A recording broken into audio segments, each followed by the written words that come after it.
Livro Debatendo o Holocausto, um novo olhar sobre os dois lados. Prefácio do autor e introdução. Prefácio do autor à segunda edição.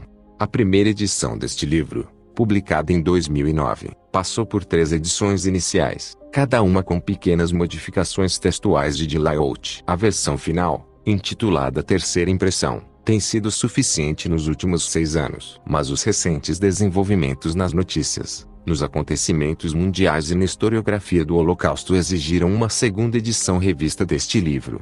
A organização geral e a estrutura dos capítulos permanecem inalteradas. As revisões mais significativas são as seguintes. O capítulo 4 sobre a matriz de mortalidade baseia-se agora no número total de mortos de 6 milhões, em vez da estimativa de Hauenberg de 5,1 milhões. Da mesma forma, os números de trabalho, ortodoxos, para 5 dos 6 campos de extermínio também aumentaram significativamente. Auschwitz permanece praticamente inalterado. Além disso, as secções sobre os guetos e sobre os Einsatzgruppen foram significativamente ampliadas para dar espaço adequado a estes 2 aspectos importantes. O capítulo 5 sobre Chelmno inclui agora referência a 3 obras importantes sobre esse campo que não estavam disponíveis na primeira edição. O relato das escavações de Reinhard no capítulo 8 foi atualizado com base nos desenvolvimentos recentes nesses campos. O capítulo 9 sobre Majdanek foi significativamente modificado para refletir os escritos recentes do atual diretor do campo, Thomas Kranz. No capítulo 11, a estimativa do Holocausto revisionista foi aumentada de 516 mil para 570 mil, embora isto não reflita nenhuma mudança fundamental nas perspectivas. Muitas das estatísticas e dados factuais do capítulo 12 foram atualizados e o epílogo foi significativamente ampliado. É importante, porém, que a conclusão geral permanece inalterada. A história tradicional do Holocausto é profundamente falha e os seus defensores continuam a recorrer a mentiras, ao engano e à opressão violenta para sufocar a discussão aberta. Só uma investigação imparcial pode chegar à raiz do presente debate. Aqui, como antes, o leitor é convidado a ser seu próprio juiz. Thomas Dalton. 1º de maio de 2015. Introdução.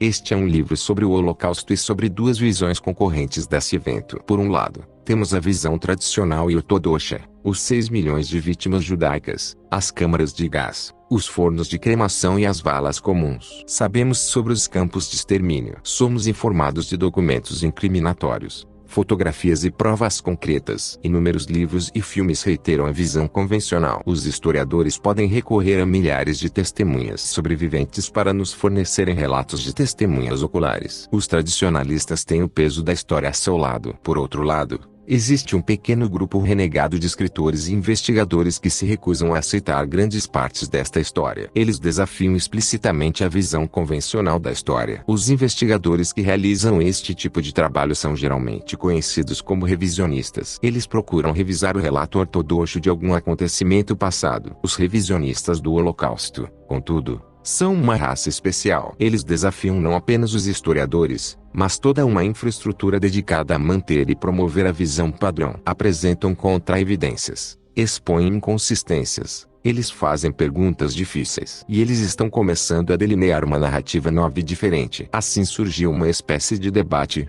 um debate de significado histórico. Este não é um conflito periférico entre 2 escolas misteriosas de pensamento em relação a algumas minúcias da Segunda Guerra Mundial. É sobre história, claro, mas também aborda questões fundamentais do nosso tempo: liberdade de expressão e de imprensa, o funcionamento dos meios de comunicação social, a manipulação da opinião pública, as estruturas de poder político e econômico e as capacidades coercivas do Estado. É um debate surpreendentemente rancoroso e controverso com implicações de longo alcance. A maior parte do público está apenas vagamente consciente deste debate, se é que o tem. Quase todo mundo sabe que 6 milhões de judeus foram mortos pelos nazistas e que câmaras de gás foram usadas na matança. Mas poucos têm ideias sobre as origens desta história, a sua lógica e a sua justificação. Poucos ainda conhecem as sérias questões que foram levantadas contra a visão tradicional, se ouviram falar deles, E no contexto de alguns neonazis antissemitas de direita que estão a tentar atacar os judeus questionando o Holocausto. E apenas um punhado de indivíduos compreende verdadeiramente a profundidade do ataque revisionista à visão dominante. O facto de tão poucos estarem cientes do que pode ser chamado de grande debate do Holocausto talvez não seja surpreendente. Muito foi investido na história convencional. Livros didáticos e enciclopédias foram escritos sobre isso. Os historiadores apostaram suas reputações pessoais nisso. Os políticos aprovaram leis defendendo-o, e os grupos de interesse ricos e poderosos têm boas razões para sustentá-lo. Em suma, muito poucos daqueles que ocupam posições de influência querem reconhecer qualquer tipo de debate legítimo. Não há incentivo para divulgá-lo e há forte pressão para evitá-lo. Aqueles que estão sob os olhos do público sabem que, caso abordem este assunto, sofrerão as consequências. Os anunciantes irão desistir. Os financiadores desaparecerão. Eles podem ser processados. Eles perderão acesso e talvez os seus empregos. Eles serão evitados. Eles serão difamados. E tudo será ilegal. Apesar desta influência esmagadora da ortodoxia, os muitos problemas da história do Holocausto recusam-se a ser suprimidos. Repetidamente, de maneiras pequenas e muitas vezes inesperadas, aparecem rachaduras na visão tradicional. Uma admissão surpreendente, uma declaração tola, um lapso de língua, um absurdo flagrante. E essas questões preocupantes surgem mais uma vez. Hoje, mais pessoas do que nunca suspeitam que nem tudo está bem com a visão padrão do Holocausto. Daí a necessidade de um livro como este. O grande debate é marcado por um partidarismo marcante. A história tradicional é defendida principalmente por sobreviventes, escritores e investigadores judeus, e por aqueles que sofreram as mãos da Alemanha nazi. Por outras palavras, por pessoas com interesse próprio em sustentar a visão dominante de um regime nazi genocida e de um povo inocente vitimou o povo judeu. Dos milhares de livros sobre o assunto, a grande maioria é de autores judeus. A perspectiva revisionista, pelo contrário, é promovida por um número muito pequeno de pessoas, principalmente alemães, pessoas de origem alemã, e aqueles inclinados a serem pró-alemães ou anti-judaicos. Mais uma vez, não um grupo imparcial. Acusações de mentiras, conspiração e fraude são frequentemente lançadas por ambos os lados. Isto deixa a pessoa comum num dilema. Ela se depara com defensores partidários de ambos os lados e raramente, ou nunca, obtém uma imagem completa e equilibrada. Meu objetivo é remediar essa deficiência. Pretendo apresentar uma visão objetiva e imparcial deste debate. Discutirei os argumentos mais recentes e mais fortes de ambos os lados. Examinarei as respostas e apresentarei uma avaliação imparcial. Esta é uma tarefa desafiadora, para dizer o mínimo, mas acredito que estou razoavelmente bem preparado para isso. Ao contrário da grande maioria dos escritores sobre o Holocausto, não sou judeu, nem por religião nem por etnia, nem nenhum membro da minha família. Não sou descendente de alemães. Ninguém da minha família imediata sofreu ou morreu na Segunda Guerra Mundial. Não sou muçulmano nem cristão. Por isso não tenho preconceitos religiosos. Minha formação é acadêmica e acadêmica, tendo lecionado humanidades em uma importante universidade americana há vários anos. Tenho um interesse de longa data na Segunda Guerra Mundial e no atual conflito no Médio Oriente. Para antecipar as minhas conclusões gerais, deixe-me deixar clara a minha posição desde o início. Depois de considerar todas as provas, descubro que os revisionistas têm um argumento muito forte. A sua argumentação é sólida, as suas fontes são bem fundamentadas e a sua investigação é de alto calibre. Contudo, não é rígido e, quando surgem problemas, tento denunciá-los. Mas, no geral, a maior parte dos seus argumentos aponta para uma conclusão geral, que a história tradicional do Holocausto é significativamente falha. Os historiadores ortodoxos falharam em grande parte na resposta aos muitos desafios que levantam. Em vez disso, parecem preferir encobrir, caluniar ou evitar envolver-se com o revisionismo. Este facto por si só sugere fortemente que a ortodoxia não tem nada a dizer em resposta. O seguir, tento ser um juiz justo de ambos os lados no grande debate. Todo juiz deve tomar decisões. Eu faço o mesmo. Mas o fato de ser a favor dos revisionistas, pelo menos por agora, não invalida minha objetividade. Cheguei a este debate como um verdadeiro cético, e é apenas pelo peso das provas e da argumentação que estou convencido da força da visão revisionista. É concebível que isso possa mudar no futuro. Permaneço aberto a novas evidências e novos argumentos. Fiz o meu melhor, aqui, para pesar ambos os lados de maneira justa. No final,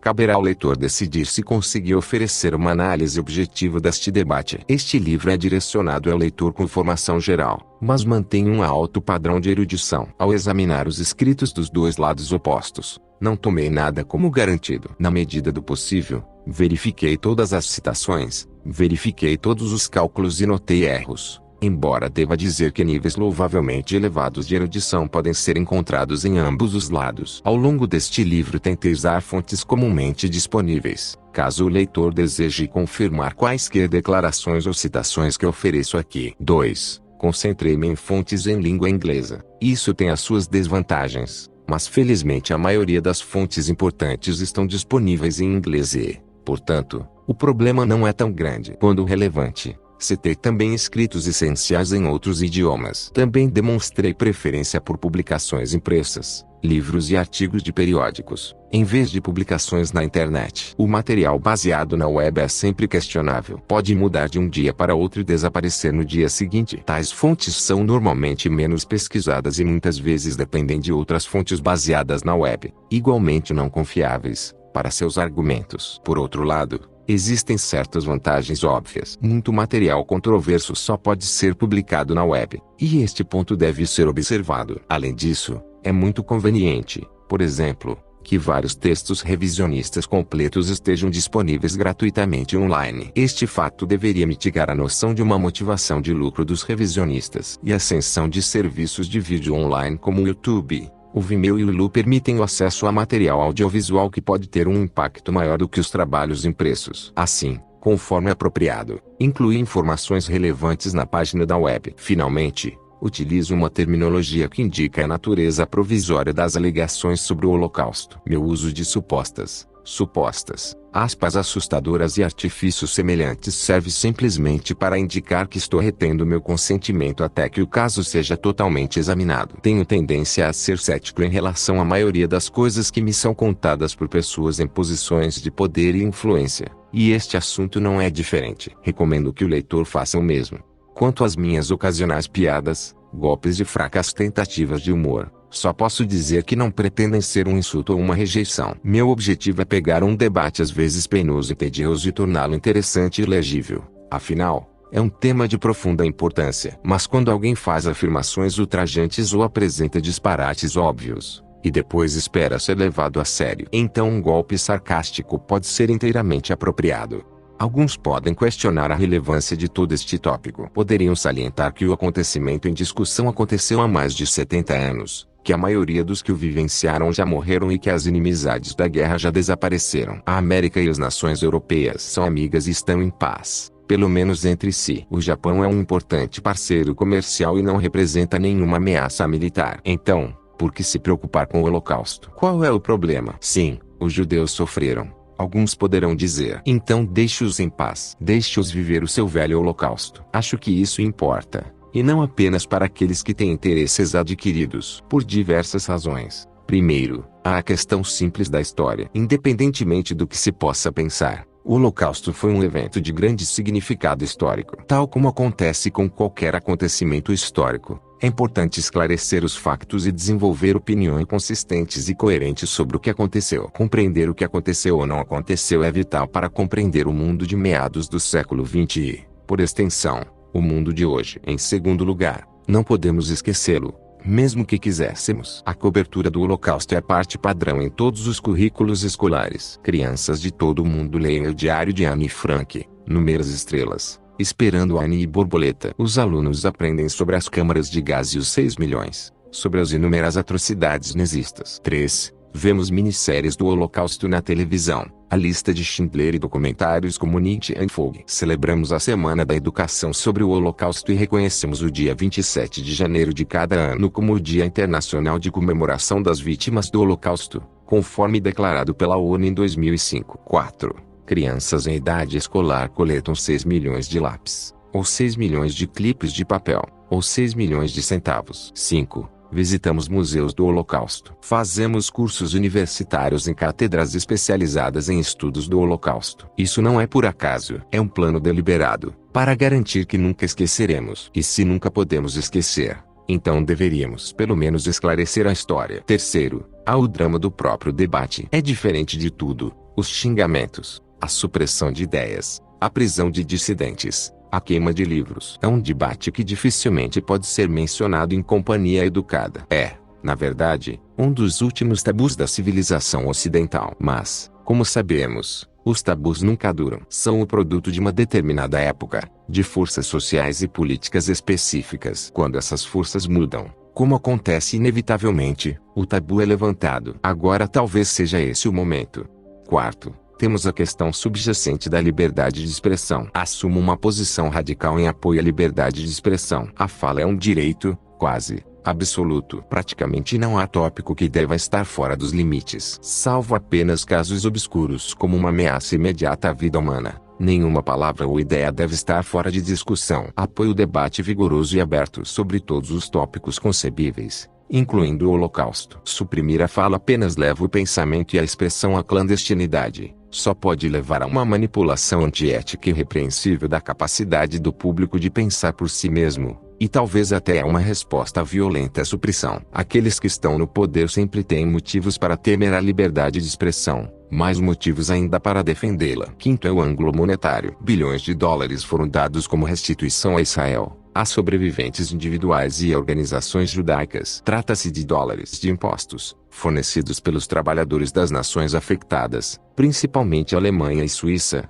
Até a data, os pedidos de restituição não terminaram e provavelmente não terminarão num futuro próximo. Ainda em 2008, o governo belga concordou em pagar 170 milhões de dólares aos sobreviventes, às suas famílias e à comunidade judaica. Isso é bastante surpreendente, dado que a Bélgica foi uma vítima da guerra e não um agressor. A razão oficial: a Bélgica não conseguiu resistir com força suficiente contra a deportação de judeus pelos nazis. A Alemanha, porém, sofre um desfile aparentemente interminável de acordos de reparação. No final de 2014, foram obrigados a estabelecer um novo fundo de 250 milhões de dólares para crianças sobreviventes. Este fundo destina-se a reconhecer traumas psicológicos e médicos causados durante as suas infâncias carentes. O dinheiro da compensação, proveniente diretamente da história convencional do Holocausto, por sua vez flui de volta para sustentá-la. O dinheiro da restituição compra influência política, onde, pelo menos no ZEUA, acaba como contribuições de campanha e anúncios publicitários. Encoraja os legisladores a legislarem em apoio a Israel e contra o revisionismo, e o fazem. Sexto,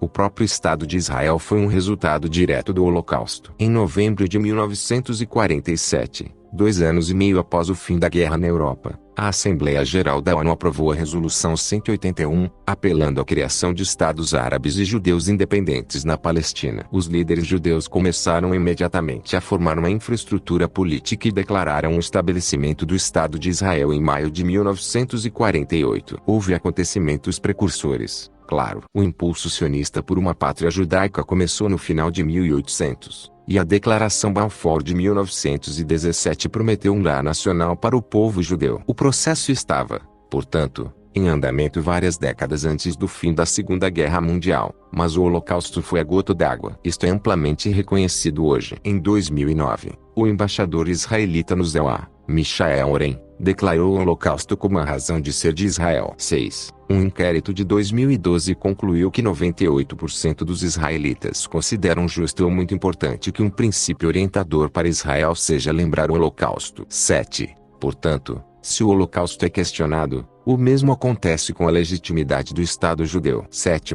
A mera existência de Israel tem consequências de longo alcance. A sua criação desencadeou a limpeza étnica dos árabes palestinianos, o que levou a várias guerras e, em última análise, a atual ocupação israelita da Cisjordânia e de outras terras palestinianas. Esta ocupação, por sua vez, é um fator crucial na guerra ao terror global, que é na realidade uma guerra contra o Islão. O grupo influente de pessoas que promovem e defendem o Holocausto são, em geral, as mesmas pessoas que pressionam pela guerra contra os muçulmanos em todo o mundo. A mesma ideologia, o sionismo militante de direita, é um fator importante em ambos. Nos Estados Unidos, este mesmo lobby judeu também coage o governo a enviar cerca de 6 mil milhões de dólares por ano a Israel sob a forma de ajuda militar e econômica. 8. Se podemos ser enganados, ou enganados, ou enganados, ou enganados, sobre o Holocausto, sobre que outros acontecimentos poderemos ser enganados? As mesmas forças sociais que poderiam dar origem e sustentar uma história deficiente do Holocausto poderiam produzir inúmeras outras histórias que poderiam ser exageradas, embelezadas, distorcidas ou falsificadas. Finalmente, O grande debate diz-nos algo importante sobre a estrutura de poder das nações ocidentais. Os revisionistas desafiam não apenas a ortodoxia, eles desafiam o poder do Estado. Os principais defensores da visão convencional estão em posições de grande influência. Eles são ricos. Eles têm muitos apoiadores e recursos praticamente ilimitados. São capazes de virar o poder do Estado e da opinião pública contra o revisionismo. Os revisionistas, poucos em número e pobres em meios, têm apenas ideias. Mas, como disse uma vez o mascarado, as ideias são a prova de balas. Eles têm um poder próprio, incomparável ao dinheiro, às forças armadas ou ao governo. As ideias podem penetrar no cerne da verdade. Esta é a promessa do revisionismo. Se for bem sucedido, o tempo dirá. Repetindo, tento aqui lançar um olhar imparcial sobre este conflito de pontos de vista. O meu papel aqui não é o de um revisionista. Sou um espectador neste debate, observando e comentando uma colisão de ideias. Este livro não é um livro de revisionismo. É um livro sobre revisionismo e sobre duas visões concorrentes da verdade. Avalia a capacidade de cada lado de reunir provas e de criar uma imagem clara e consistente do passado.